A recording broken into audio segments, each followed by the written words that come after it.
महायुती सरकारच्या मंत्रिमंडळ विस्ताराचा मुहूर्त ठरला। नागपुरात उद्या दुपारी 4 वाजता मंत्र्यांचा शपथविधी। हिवाळी अधिवेशनाच्या पूर्वसंध्येला मंत्रिमंडळ विस्तार। मलाईदार खात्यांसाठी महिनाभर विस्तार नाही। अधिवेशनाच्या काळात एखादा स्फोट होऊ शकतो।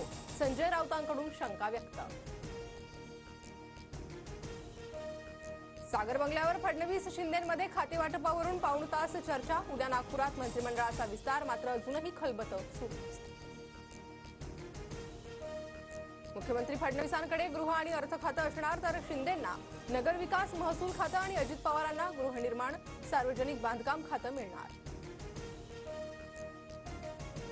काही नेत्यांना मंत्रिमंडळाऐवजी पक्ष संघटनेत जबाबदारी मिळणार। गिरीश महाजन, रवींद्र चव्हाण, संजय राठोडांसह तानाजी सावंत, केसरकरांना पक्ष संघटनेची जबाबदारी जाणार, सूत्रांची माहिती।